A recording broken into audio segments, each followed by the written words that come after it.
Hey guys, Matt here with Double M Farms and Homestead. Happy Thursday to everybody. It's almost Friday. I always look at Thursday as almost a Friday to me because tomorrow Mrs. M will be back home and we'll be working together on the farm. And there's nothing quite as exciting to me as getting to work with my wife that I love so much. Today we're going to be talking about chicken bedding, deep chicken bedding, and why.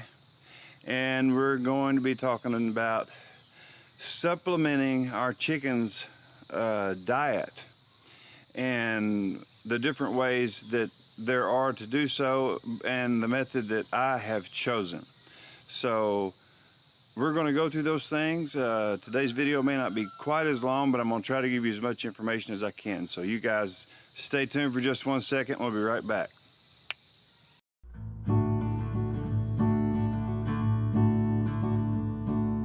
Living on the farm, living on the farm, living on the farm, well, doggies.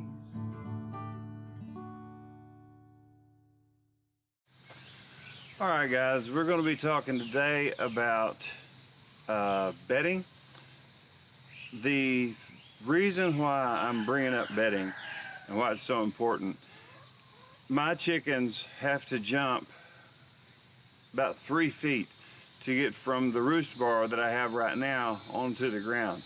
I like them to be high and dry, and I like them to be away from the smaller birds, but at the same time, when they jump down onto that hard ground, we here in Central Florida, South Central Florida, we have really hard, compacted, sandy soil in some areas, and that's what we have here. It drains awesome, but the problem is when they hit it, they just, it's just like hitting a rock. So you don't want that for your chickens. You don't want them to break their legs. So the bedding I get, I don't get the cheapest bedding, but you don't want the cheapest of anything, really. I get this from a local feed store. Bliss Feed is the local feed store, and I get this Derby Gold Premium pine flakes, expands up to 8 cubic feet. Today I'm going to find out how much of this bale, as it is compacted, I want to know how much of this bale it's going to take to properly bed our chicken coop. So that's one of the projects I have for the next hour or so. And the other experiment I have was one of our neighbors. This is a Purina Premium Poultry Supplement. This is called a Flock Block, and it is supposed to be like the best thing since sliced bread, as they say back home. It's got all the minerals that they need. It's got all of the supplements that they need. It's got oyster shell. It has grit.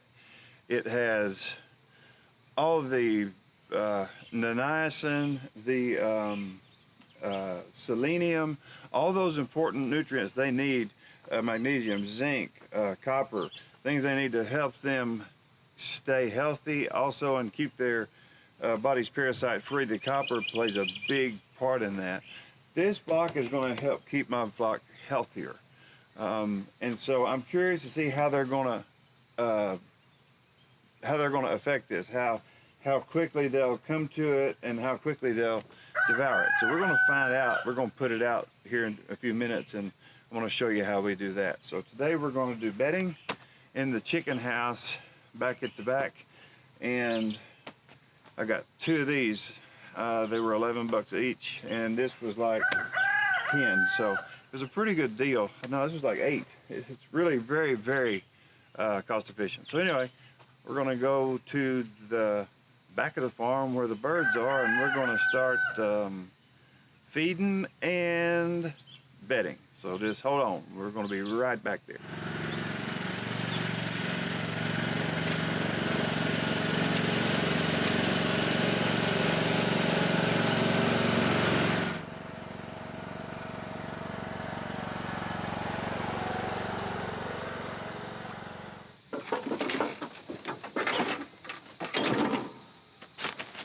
Oh yeah, I've had back surgery. I don't want another one. These things is heavy. I'm doing it the easy way.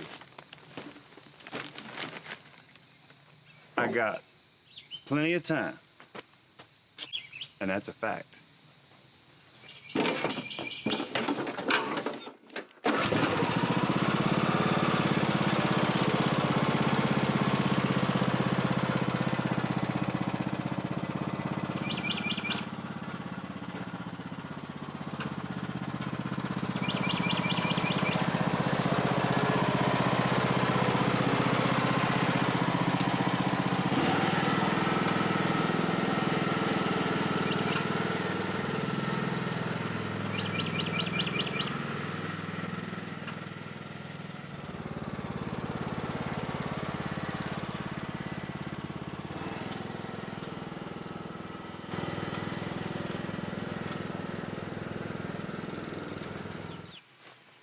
All right, guys, we are at the big house. Well, right now it's the big house. And we're gonna put some of this bedding in there. I want it to be, you see how far that is for that bar. From that bar to the ground is a pretty good drop. And whenever they hit the ground, I don't want their legs to get jarred. And I don't want them to take a chance on breaking their leg or hurting their feet. I want some bedding in there, and this pine is gonna be great for that. Straw attracts flies and stinks, and it's just problematic, but pine bedding works great. So I'm gonna spread some of this around, take some of this stuff out, and then we'll go from there.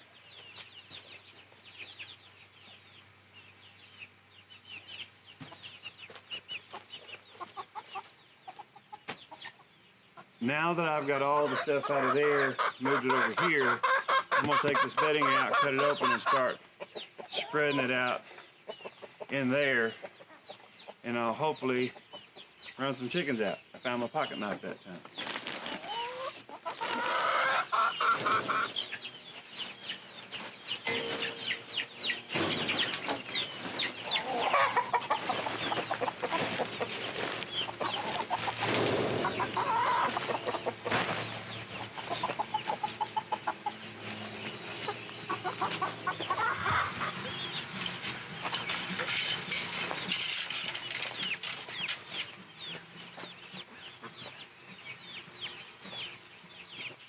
You always want to even out your bedding as much as you can across your floor. You want it to be as consistent. If you want it, if there's anywhere you want it to be heavy, you want it to be heavy right here where they jump off.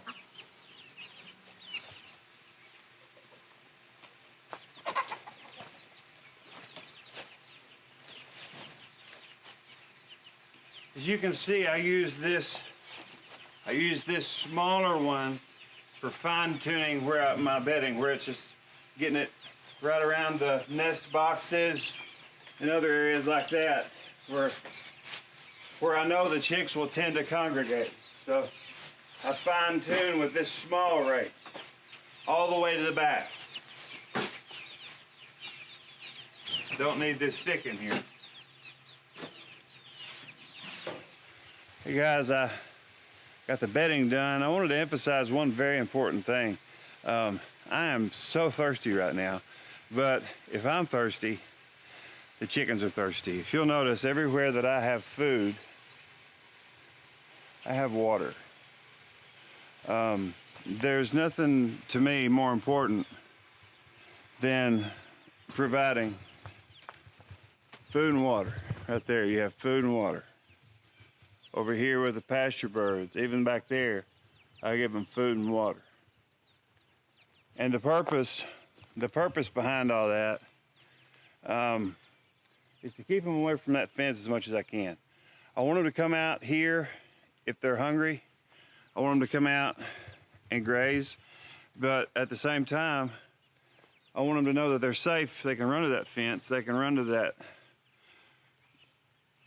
that safety of cover in the event there's a hawk that flies through or whatever, in the event I crow, and because I can crow and the chickens will run high just like they will with their rooster. Something you need to learn if you're gonna be a chicken farmer, you gotta be the rooster king. And I tell you what, I am the Rooster King. But we've got these birds under control. All the ones that were on the ground yesterday are doing fantastic. There is something else I was going to add to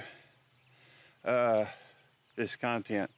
And oh, we were talking about our block. So we're going to sit out this flock block and see what they think about that.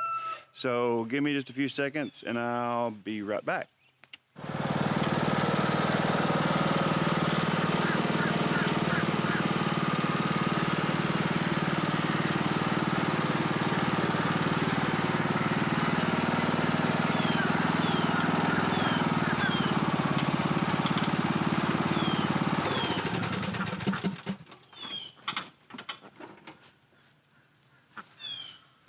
The number one thing that I have to look out for out here,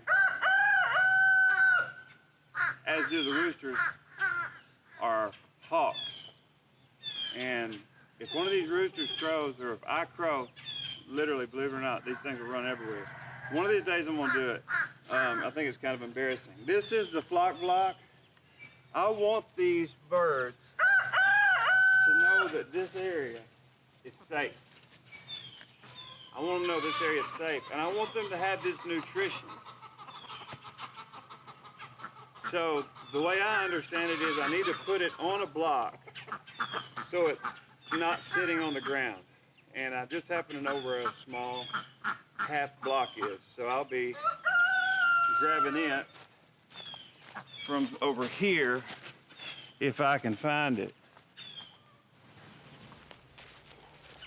Yeah, I found the block, just the right size, a half of a block. If you don't have a half of a block, it's real easy. Just go on YouTube and look for how to split a block without busting it.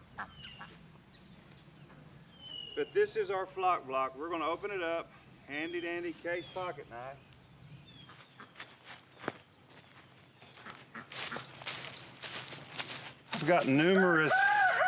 I've got numerous hens trying to lay eggs, but look at this. It just flakes right off as I take it off of the package. And the birds, you see them coming, and they're gonna come here right in on it. This is amazing. This is a Purina flock block, and the chickens are coming to it right now. They can't resist. It smells wonderful. I'll even taste it. I'm not scared. It tastes like corn and molasses. Puh. So if you ever wanted to know what a flock block tastes like, it tastes like day-old rancid cereal. Yeah, it's wonderful. No, it's actually kind of sweet. But if you rake a little bit off like that, and they see it, that they can peck at it, I'm curious to see if they're gonna peck at it. So I'm gonna leave them alone for a second. Let's see what they do.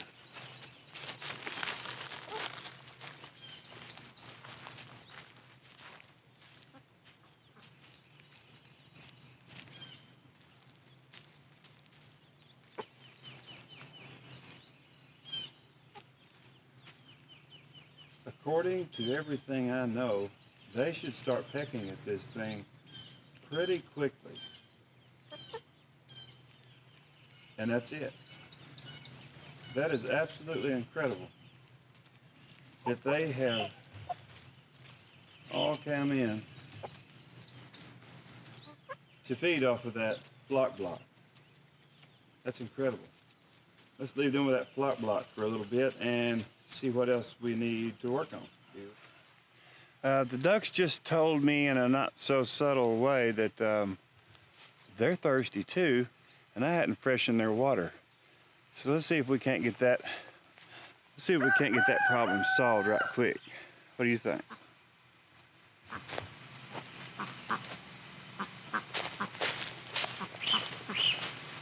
Get that hose in there good. I'm gonna dump some of this water out because it's looking kind of nasty. And we'll just start with some fresh water.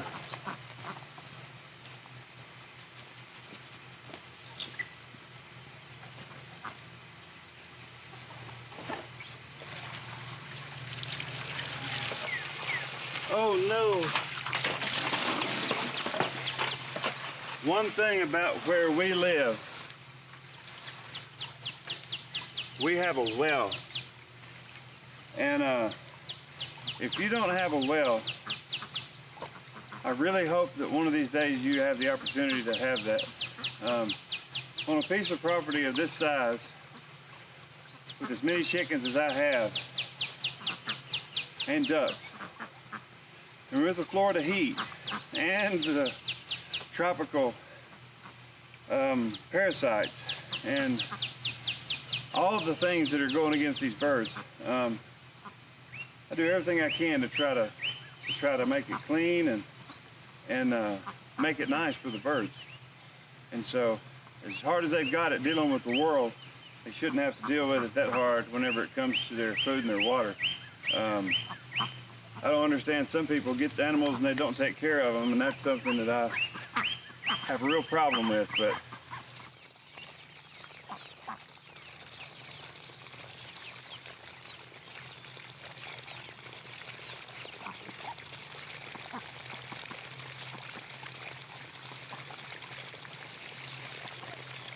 they love that little tool. I always let it overflow a bit because it gives them another gathering place in the central part of the yard.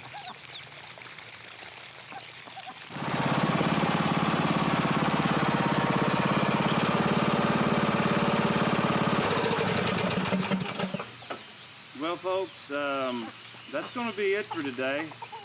We have put deep bedding in the house for the chickens to jump down onto to soften the blow on their feet. We put a bushel of that, or not a bushel, but a bundle of that in there. All the chickens are fed. We moved the waterers. Everybody's getting food. Everybody's getting water if they want it. Most of them forage. They're all over the forage area. It's really, really cool to know that the birds we let loose yesterday that were so hard to put up last night, today they are under complete control. The roosters in the back and in the front are keeping them where they belong. And in the area where they belong, they're finding the most nutrition. They're finding forage, and they're also finding supplemental food. But yeah, they're healthy, they're great, and they are what keep me and Mrs. M going. So you guys like, subscribe, please. What we do is hard, but we do it because we love it. We do it because the food we buy in the stores is no good anymore. And it's turned to a point where we're having to sell our homes and move out and start farming again. I'm just grateful for all the blessings that I have, and especially this flock. So you guys take care, and until I see you again, this is Matt with Double M Homestead, and everybody have a blessed day. Living on a farm.